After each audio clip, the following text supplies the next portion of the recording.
Assalamualaikum warahmatullahi wabarakatuh. Salam sejahtera untuk semua. Gimana anak-anak hari ini? Sudah siap mengikuti ya? Oke. Hari ini kita akan membahas tentang peristiwa sekitar proklamasi. Kalian tahu proklamasi Indonesia itu tanggal berapa?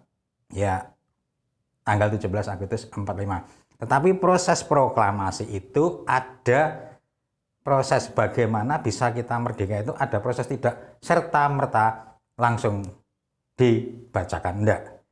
Oke, kita lihat proses sebelum dan nanti sedikit setelah proklamasi. Pada tanggal 6 Agustus 1945, Jepang dijatuhi bom atom, yaitu tepatnya di kota Hiroshima.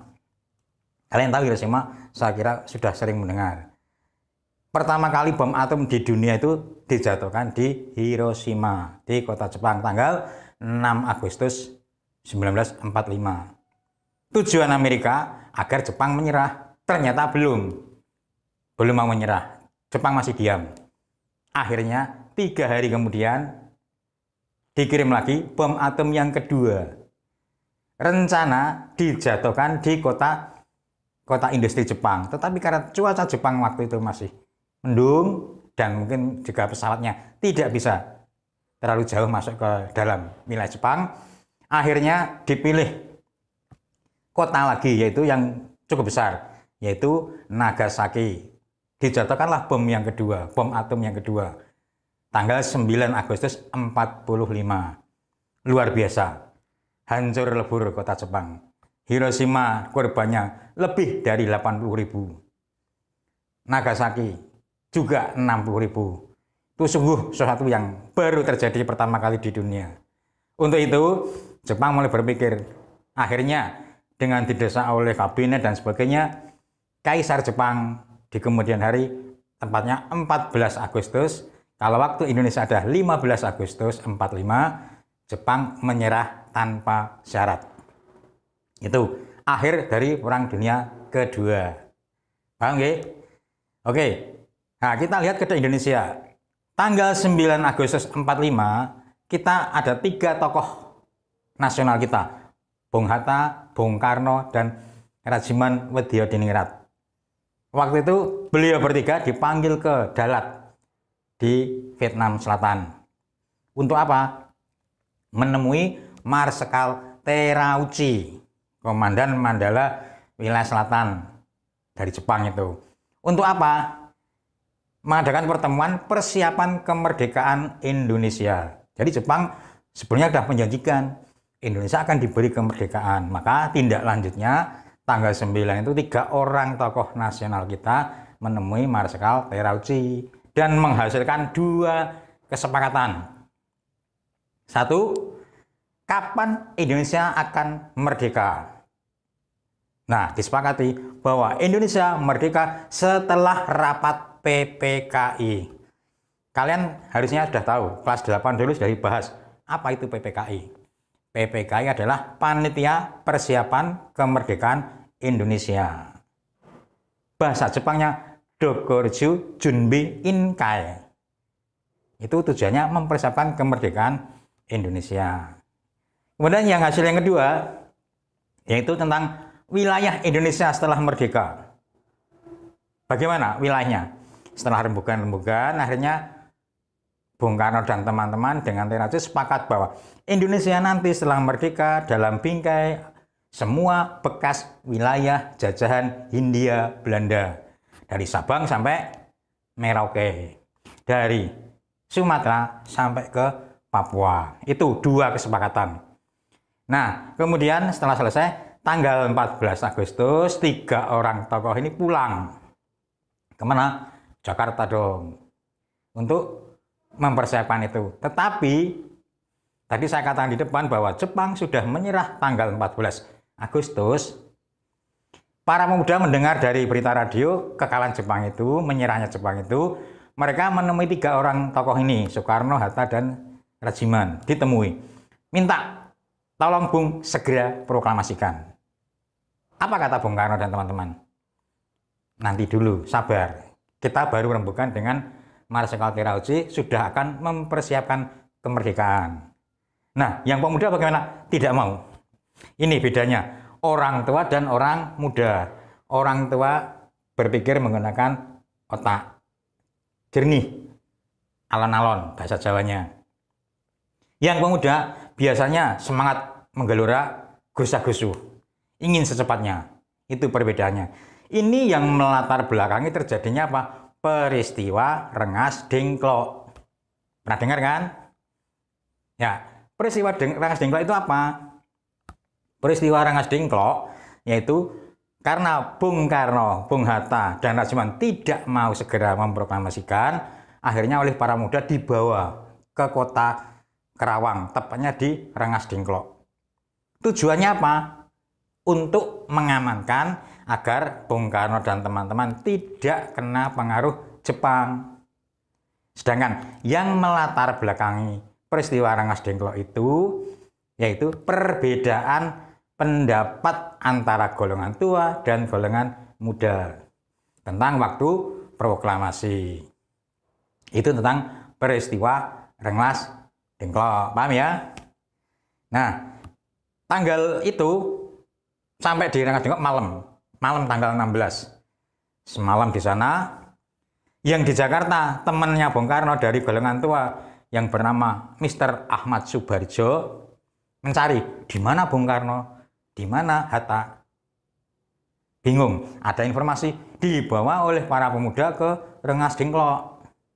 Akhirnya Ahmad Subarjo menyusul ke sana, menemui Bung Karno, Bung Hatta.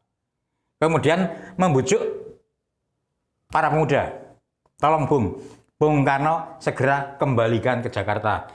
Setelah sampai Jakarta, akan segera diproklamasikan kemerdekaan Indonesia. Sampai ini, para muda setuju ya? Itu perdebatan alot antara Ahmad Subarjo dan para muda. Ahmad Subarjo sampai mengatakan, taruhannya nyawa saya kalau Bung Karno tidak segera proklamasi. Itu momen penting Ahmad Subarjo berani menjamin bahwa Bung Karno dan Hatta segera akan proklamasi jika dikembalikan malam itu juga ke Jakarta. Akhirnya dari Rengas Dengklok berangkat malam hari sampai di Jakarta. Tujuan pertamanya adalah ke hotel namanya Des Indes. Di hotel itu ternyata sudah tutup jam 10 malam. Lah Ahmad Subarjo berperan lagi, berpikir kemana ya? Dia teringat seorang teman dari Jepang, perwira Jepang yang simpati pada kemerdekaan kita, namanya Laksamana Tadashi Maeda. Akhirnya oleh Ahmad Subarjo dibawa ke rumah Laksamana Maeda. Disitulah disiapkan perumusan teks proklamasi. Bung Karno, Bung Hatta, dan tentunya Ahmad Subarjo ikut. Kemudian para muda mengawal. Malam itu juga perumusan teks proklamasi. Jadi yang merumuskan teks proklamasi itu ada 3. Ingat baik-baik 3. Yang pertama Bung Karno. Yang kedua Hatta. Yang ketiga siapa? Tentunya Ahmad Subarjo. Nah, setelah pertemuan itu di ruangannya oleh Maeda disediakan. Silakan menggunakan ruang kerja saya. Di situ Bung Karno menulis. Kalian pernah lihat teks klot konsep proklamasi tulisan tangan Bung Karno itu? Itu Bung Karno asli yang nulis. Kemudian sumbangsih yang lain Ahmad Subarjo. Paragraf pertama pernyataan itu dari Ahmad Subarjo. Bung Karno nulis. Yang berikutnya bagian kedua pengalian kekuasaan itu sumbangsih pikiran Muhammad Hatta. Nah setelah direvisi, akhirnya jadilah teks konsep yang kalian lihat tulisan tangan Bung Karno itu tentang teks proklamasi klot atau konsep. Setelah selesai yakin, akhirnya teks itu diserahkan ke seorang pemuda yang bernama Sayuti Melik untuk diketik. Jadi Sayuti Melik itu perannya mengetik naskah klot ke naskah otentik. Setelah diketik sampai jam 2 malam, akhirnya itu bulan puasa, malam Jumat, Pahing, Bung Karno perlu istirahat. Akhirnya pulang ke rumah masing-masing, disepakati Besok kita bacakan teks proklamasi di lapangan Ikada. Lapangan Ikada itu sekarang Tugu Monas. Begitu pagi hari, para muda ngecek, nggak bisa di lapangan Ikada karena apa? Jepang sudah mengepung tempat itu. Berbahaya. Seandainya proklamasi di lapangan Ikada, banyak rakyat berdatangan, bisa terjadi pertumpahan darah. Akhirnya disepakati dialihkan ke rumah Bung Karno. Kalau kalian sering mendengar berita, membaca buku, koran, yaitu di Jalan Pegangsaan Timur nomor 56 Jakarta. Itu rumahnya Bung Karno. Di situ. Maka tepat jam 10 tanggal 17 Agustus 1945, kalau tahun Jepang 2005. Dibacakanlah teks proklamasi itu dengan acara seremonial, dihadiri para pemuda untuk menyaksikan pembacaan teks proklamasi itu, dan akhirnya Bung Karno yang membacakan teks itu. Tetapi kalian jangan keliru, harus paham. Suara Bung Karno yang sering kita dengar, proklamasi dan seterusnya itu bukan suara Bung Karno pada saat 17 Agustus 45. Karena waktu itu kebetulan yang bertugas merekam kehabisan roll film, sehingga tidak bisa merekam momen itu. Yang ada cuma foto, tukang fotonya namanya Fran Mendur itu. Jadi kita hanya punya bukti foto Bung Karno sedang membacakan teks, bukti pengibaran bendera dan sebagainya. Untuk videonya tidak ada karena habis roll filmnya. Nah, yang kalian dengar itu suara Bung Karno kan suara asli Bung Karno, Pak. Betul. Itu suara asli Bung Karno, tetapi direkam ulang di studio RRI tahun 1950 untuk mengingatkan bahwa memang Bung Karno lah yang membacakan teks proklamasi. Itu tentang peristiwa proklamasi. Setelah dibacakan, selesai? Belum. Negara yang berdiri dengan proklamasi itu butuh apa? Struktur organisasi. Maka PPKI tanggal 18 Agustus 1945 mengadakan sidang yang pertama setelah merdeka, menghasilkan 3 keputusan, yaitu 1. Mengesahkan Undang-Undang Dasar 1945 yang dulu dirumuskan oleh PPKI dan juga dari Bung Karno dan kawan-kawan Mohyamin dan sebagainya itu ditetapkan sebagai Undang-Undang Dasar Negara. Maka tiap tanggal 1 Juni sekarang kita peringati itu hasil perumusan dulu saat ada BPUPKI. Dasar negara punya. Yang kedua, negara butuh pemerintahan. Dipimpin siapa? Presiden dan wakil presiden. Maka PPKI menetapkan Soekarno dan Hatta menjadi presiden dan wakil presiden. Kemudian yang ketiga, yaitu dibentuk KNIP. Kalau sekarang KNIP itu MPR. Dulu masih KNIP, Komite Nasional Indonesia Pusat. Tujuannya yang membantu pemerintahan.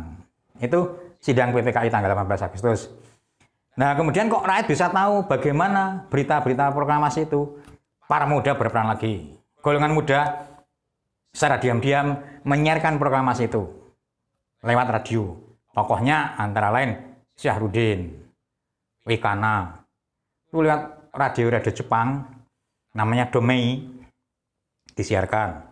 Kemudian dari surat kabar ada Cahaya Suara Asia, itu di Surabaya, menyiarkan berita proklamasi itu. Maka serentaklah rakyat tahu bahwa kita sudah merdeka tanggal 17 Agustus 45, sehingga disambut serta dengan semangat gegap gempita bahwa kita adalah bangsa yang merdeka. Di mana-mana orang bersemangat, dari tukang becak sampai pejabat, semuanya merdeka. Itu setelah proklamasi. Nah, kemudian Jepang ngapain di situ? Indonesia sudah merdeka. Jepang masih memegang senjata. Sekutu belum datang. Indonesia waktu itu disebut vacuum of power. Kekosongan kekuasaan. Jepang karena sudah menyerah pada sekutu, tidak boleh menyerahkan senjatanya ke pemuda Indonesia sampai sekutu datang. Nah, Indonesia yang sudah merdeka butuh senjata untuk mempertahankan kemerdekaan. Caranya bagaimana? Ya ngambil dari Jepang. Ada yang dengan kekerasan, menyerbu markas Jepang, ada yang dengan perundingan. Yang terkenal itu Jenderal Sudirman itu waktu itu masih Soedanso Sudirman. Melobi Jepang di Purwokerto, Jepang dengan sukarela menyerahkan senjata ke pemuda Indonesia. Punya kekuatan yang luar biasa. Di Jogja terjadi pertempuran antara pemuda dipimpin Soeharto yang kemudian hari menjadi presiden mengambil alih senjata Jepang. Kita korban pertama setelah merdeka itu 9 syuhada, 9 pemuda gugur dan bisa mendapatkan senjata Jepang. Dan di daerah-daerah mana seperti itu, sama. Semuanya bersemangat mempertahankan kemerdekaan. Nah, setelah merdeka, kita belum punya tentara, baru punya pemuda dengan senjata. Akhirnya dipikirkan bagaimana untuk mempertahankan negara dengan organisasi militer yang bagus. Akhirnya dibentuk BKR, Badan Keamanan Rakyat. Itu belum tentara, baru badan. Tujuannya mengamankan tentara Jepang yang sudah menyerah. Sampai sekutu datang. Orang protes. Ditunjuklah Urip Sumoharjo, seorang mantan Kenil. Kenil itu tentara Belanda, orang Indonesia, mayor, untuk bentuk tentara nasional. Akhirnya 5 Oktober 1945 dibentuk namanya Tentara Keamanan Rakyat. Maka tiap tanggal 5 Oktober kita memperingati hari TNI, Tentara Nasional Indonesia. Jadi Tentara Keamanan Rakyat pun berubah nama menjadi Tentara Keselamatan Rakyat, tetap TKR. Berubah lagi menjadi TRI, itu tanpa tujuh. Nah, kemudian terakhir berubah menjadi Tentara Nasional Indonesia. Karena apa? Gabungan dari seluruh badan perjuangan, Laskar dimasukkan jadi satu menjadi Tentara Nasional Indonesia. Itu peristiwa setelah merdeka. Nah, dari merekalah tulang punggung kita saat Belanda dan sekutu datang ke Indonesia ingin mengambil alih lagi, kita sudah punya tentara. Itu. Yang terakhir, apa makna dari kemerdekaan kita? Kalian harus tahu. Meski tadi dikatakan Jepang akan memberi kemerdekaan, tapi prakteknya tadi peristiwa yang saya urutkan dari Rengas Dengklok sampai pembacaan teks proklamasi tidak ada cawe-cawe atau campur tangan dari Jepang. Maka makna yang pertama adalah Indonesia meraih kemerdekaan dengan tangan sendiri, tidak dibantu oleh negara lain. Itu makna yang pertama.